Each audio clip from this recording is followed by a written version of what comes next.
Hi everybody. So I've been having this discussion over on Instagram, so I thought that I would just make a video about it. Basically, the way I've been feeling lately, I don't know what came first. It's like doing all this trauma work and realizing that I've been silenced, my whole life basically, from my narcissistic mother. And then doing this trauma healing work and then getting to a place where I don't want to be silent anymore, where I'm noticing that I need to speak up for myself, or I should say something. So there's a part of me that is struggling because I've never really done this before. This is something that throughout my life, I stayed silent so many times at my own detriment, because then I would have inner turmoil, wishing that I had said something, and still thinking I should still say something, and then never saying anything.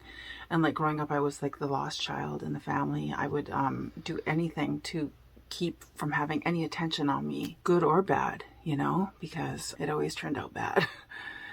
Anyhow, so the struggle has been, number one, does this need to be addressed? Trying to figure out, do I even need to say anything? Because there's a strong urge to say anything. And so I'm just realizing right now as I'm saying this, that is usually an indication that I am triggered. If there's a strong urge, if it's an urgency. Okay, so also, if I don't say anything, will it make me feel like I'm just settling back into my old ways and I'm not standing up for myself? Because I think there's a fine balance, right? I think that we need to, and I'll speak for myself, I need to take opportunities where I used to be quiet to not be quiet any longer. I need to speak up. And that's for my own growth and my own healing. And I think that my own growth and my own healing has brought me to a place where I actually even feel like I can speak up, where that fear is being overridden. The fear to speak up is being overridden by this newfound growth and confidence, and healing, and realizing that I'm worth it, that I don't have to put myself last anymore. And it doesn't mean that I'm putting other people last by putting myself first. It just means that I'm looking after myself and I'm not putting myself last because I'm afraid of what might happen if I don't do that. And also I was thinking that it's once I came to this decision that I don't want to be quiet, remain silent anymore, that there's no need for me to remain silent anymore, because I have this new awareness where it's I realize why I've been doing that, because it was a trauma response to growing up with a narcissistic mother, where even just expressing your own point of view was bad, everything had to go by her. She had to approve everything. And even as an adult, growing up in that, being trained up in that kind of environment as an adult, feeling like I had to run everything past my narcissistic mother and the golden child before I could make a decision. Every decision I had to make, I had to phone them and ask them what they thought. I had a lot of growing up in a way to do, after I realized what I was dealing with, when I first woke up 6 years ago. And also, just one more thing is I'm afraid that if I do speak up, it's going to be a confrontation, because that's what it was always with my mother. But I'm also afraid that people are going to see me speaking up as being confrontational. And so I've also just sort of come to the conclusion in my own mind that those kind of people are probably toxic people and have sort of narcissistic tendencies anyways, if they can't take you, giving your own opinion and point of view. Anyhow, I'm just I'm in my bed. I don't know if you've watched me before, this is the background of my bedroom. There's the outside, the trees outside the window there. And I just had ketamine yesterday, and I'm trying to take it easy and giving myself permission to be in my safe place and rest and relax. And I'm trying to stay home as much as possible and not be out there driving around, being, out in public right now. Because just after I do ketamine, it opens things up.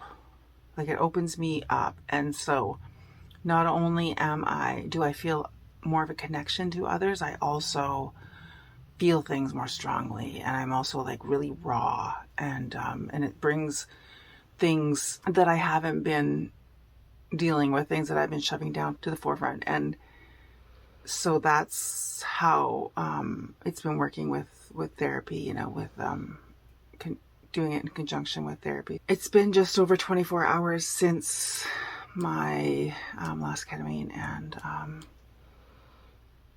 I'm still feeling really kind of tired and kind of like racing thoughts, and things are going through my brain, and like things are coming up, and it's not like a bad thing, but it's been a lot, and I'm feeling a little bit overwhelmed. But yeah, I just wanted to bring that discussion over here, see if anybody wanted to chime in on that. Like, I'll read you the post that I did on Instagram, actually, just so you can have more of an idea of what I'm talking about. So I basically was on my walk this morning when I wrote this post. I did a Instagram story, and then I made it into a post. So walking and contemplating whether one can stand up for themselves too much, because it's feeling like a lot. It's like as soon as I decide that I'm not going to be silent anymore, it feels like all of a sudden there's all of these opportunities to speak up are coming up. And I realize now that it's probably because I just was silent all the time, that now I'm realizing that just how silent I was, you know? So let me just read that again. Walking and contemplating whether one can stand up for themselves too much. I think there needs to be a delicate balance. Pick your battles, so to speak. Thoughts? Have these opportunities always been here, but I've always instantly chosen to turn the other cheek? Like, that's a possibility, right? That's because that was just, you know, it was dangerous to do otherwise. I feel like I'm literally being bombarded with opportunities to speak up for myself.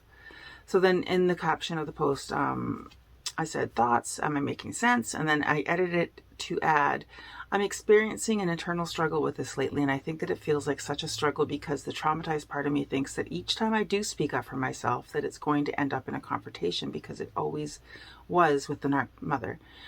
It could be something as small as asking the person at the drive-thru why your coffee isn't being filled up all the way anymore, not in a confrontational manner, but just asking the question because it's something new the past 2 times you've gone.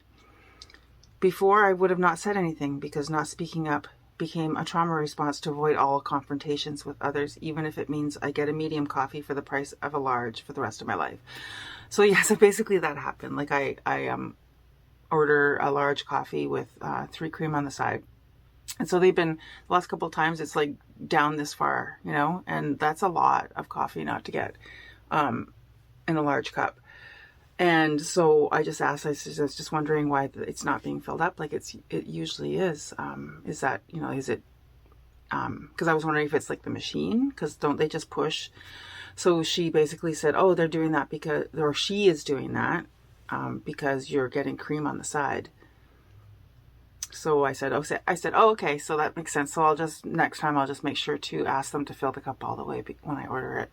Because she asked if I wanted her to give me a small cup of coffee to make it up or whatever. And I just said, no, don't worry about it. I'll just make sure to ask the next time just for it to be filled up. And that was that. Like, there wasn't a confrontation. There wasn't like a big like thing. I wasn't like, what the hell? Why isn't my coffee? You know, like I just asked the question, you know, like I might take that post down after a while because it's like when I'm fresh off the ketamine, all this stuff is just like really going through my brain. A lot of thoughts, a lot of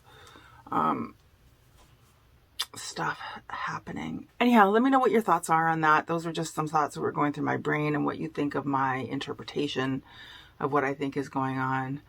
And yeah, and I will be back soon to make more videos on the updates of my somatic experiencing therapy, my internal family systems therapy, and I'd like to do a wrap up on my thoughts on EMDR therapy for CPTSD.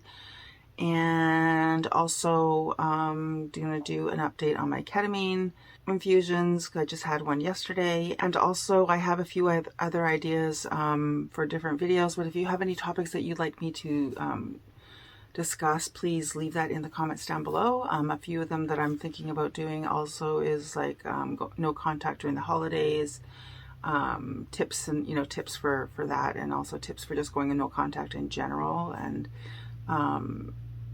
so yeah, so let me know if you have any topics that you are interested in having a discussion about, and I can, you know, make a video about that, and I will talk to you all soon. All right, peace and love.